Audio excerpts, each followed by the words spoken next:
MS Record de hoje começa falando de um assunto sério. Na semana em que mais uma morte por gripe H1N1 foi confirmada, nossos repórteres tiveram acesso a imagens preocupantes. No maior hospital de Mato Grosso do Sul, pacientes infectados com o vírus influenza A estão sendo tratados junto de outros doentes. E o mais grave de tudo isso, estamos falando de crianças. O repórter Luiz Felipe Fernandes conversou com uma mãe que, em pânico com a possibilidade do filho que já estava com pneumonia ser contaminado pelo H1N1, enfrentou uma verdadeira batalha para conseguir transferir a criança de hospital. Essas imagens, feitas em uma enfermaria de cuidados intensivos da Santa Casa de Campo Grande, mostram bebês com problemas respiratórios e doenças infecto-contagiosas dividindo espaço com uma menina de 8 anos diagnosticada com gripe H1N1. Observe, ninguém usa máscara. No relatório médico, a informação de que a paciente apresentava dor de cabeça e vômito. Neste outro documento, a indicação do medicamento Tamiflu, usado especificamente para tratar a gripe H1N1. Jaqueline é mãe de um dos bebês que estavam na enfermaria. O filho, de apenas 1 mês, está com pneumonia. Passou 1 dia e meio ao lado da criança infectada com o vírus da influenza A. Eu já saí correndo para tentar tirar meu filho, ou tirar ela de lá, né? Para evitar que pegasse, porque ele estava debilitado já por causa da pneumonia, da bronquiolite, e ele não poderia pegar essa doença de jeito nenhum. Você ficou muito preocupada? Muito preocupada. Jaqueline conseguiu que o filho fosse transferido para o hospital universitário. Aqui a criança foi mantida isolada a pedido do próprio médico. Eu fui explicar o que tinha acontecido, que eu estava preocupada com isso. Ele disse que não estava sabendo desse contato que ele teve com uma menina com H1N1, que se ele soubesse, ele não teria aceitado aqui, porque expôs em risco todos os pacientes, as crianças que estavam no CTI pediátrico. Ele teve que isolar o CTI só para o meu filho, teve que tirar as crianças de lá, até que o resultado saísse, né? Na epidemia de gripe H1N1 em 2009, o protocolo do Ministério da Saúde determinava o isolamento do paciente infectado. Esse mesmo protocolo foi revisado no ano passado, é o que está em vigor atualmente e não obriga mais que o doente seja separado. Mesmo assim, especialistas concordam que deve haver, pelo menos, o que nos hospitais é chamado de corte de pacientes. Na prática, significa agrupar no mesmo ambiente somente pessoas com sintomas e diagnósticos parecidos.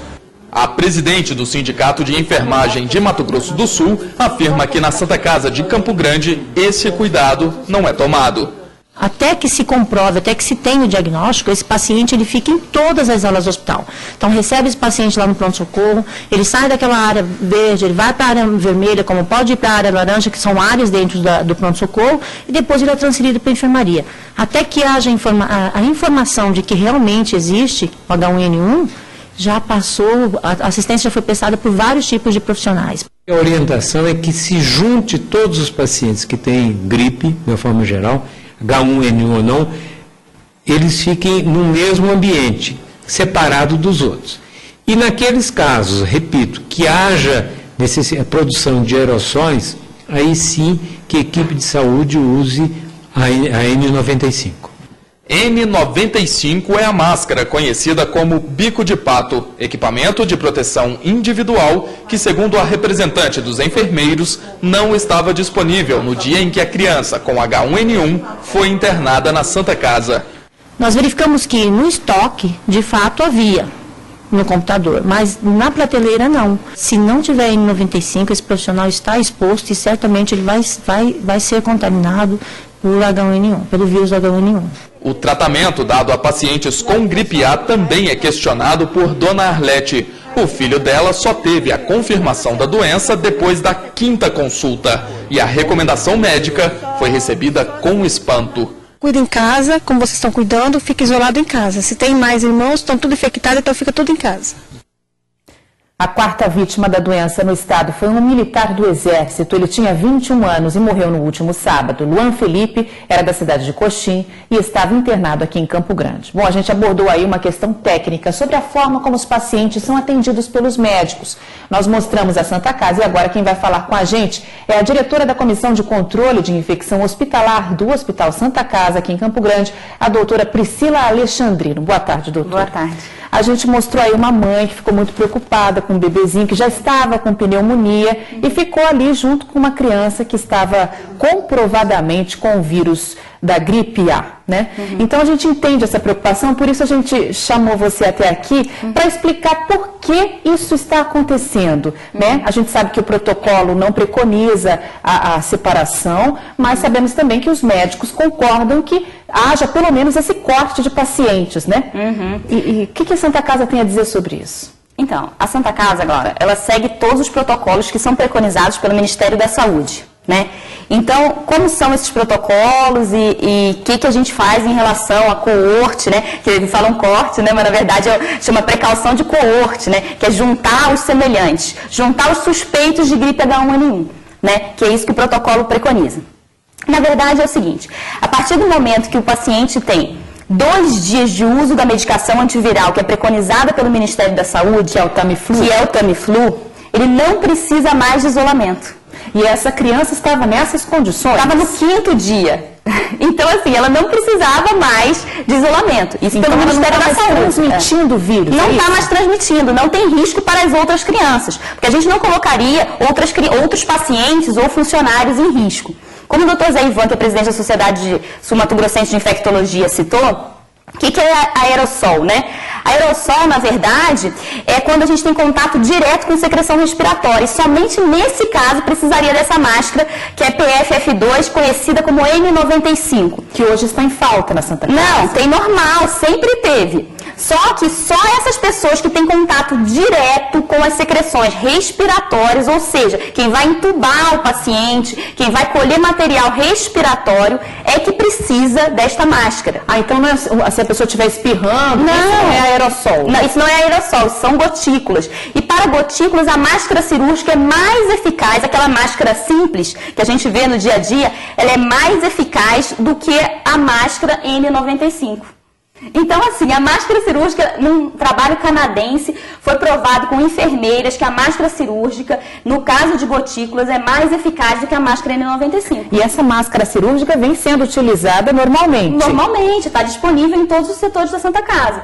Então, assim, a gente segue todos os protocolos do Ministério da Saúde, da Secretaria Estadual de Saúde, da Secretaria Municipal de Saúde, da CESAL. E todos os protocolos falam a mesma coisa, né? Dão as mesmas diretrizes. A partir de 48 horas do uso do Tamiflu não precisa mais de isolamento. As crianças até o 14º dia de sintomas, os adultos até o 7º dia de sintomas. Se as crianças estiverem bem, como aquela mãe falou, volta para casa, a orientação mesmo no posto de saúde é essa. Dá a medicação precocemente, que é o Tamiflu, e volta para casa e fica em isolamento em casa. Nem todos os casos vão precisar de internação.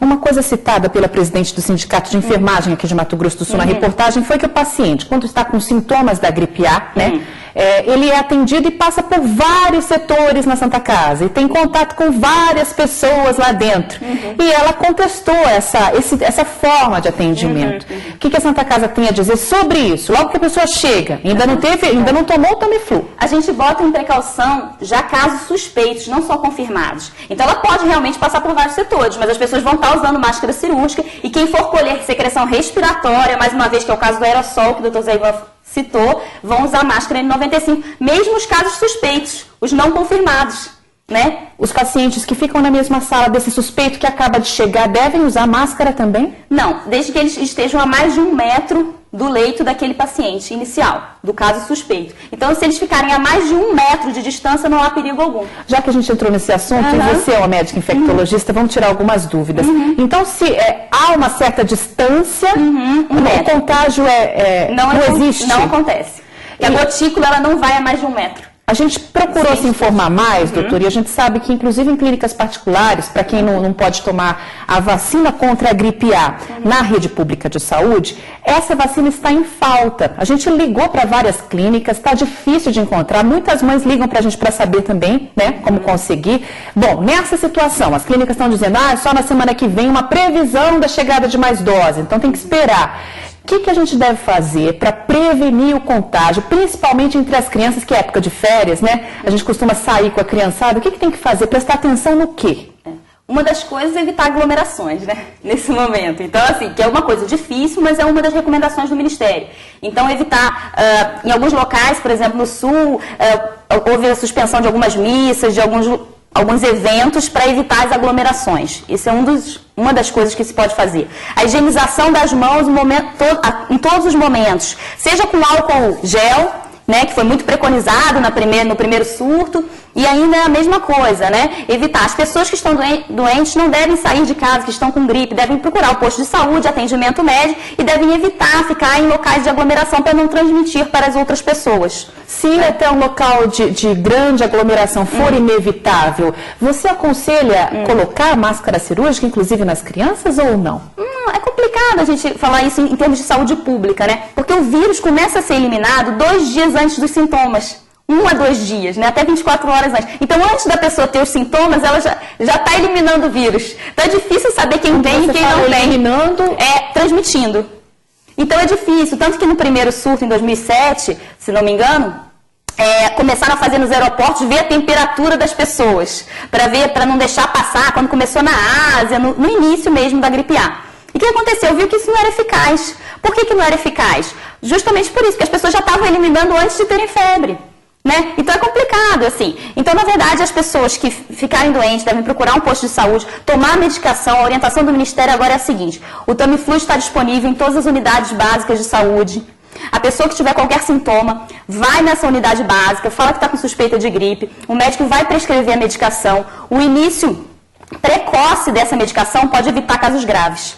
Tá, então, se eu tiver sintoma de gripe, eu não preciso esperar nada, não preciso esperar passar hora nenhuma. Eu devo ir até um posto de saúde ou uma clínica particular, informar o médico dos sintomas e ele está autorizado a já passar o Tamiflu. Está autorizado a já passar o Tamiflu. Inclusive, o Ministério agora facilitou a prescrição do Tamiflu justamente por isso. Porque está se verificando através dos estudos que a utilização precoce do Tamiflu pode evitar casos mais graves. Tá certo, doutora. Obrigada pelas informações. Nada. Uma última questão que eu queria te perguntar, que você é médica, né?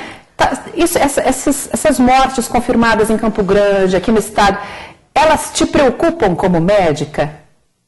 Sempre preocupam porque são pessoas jovens, né?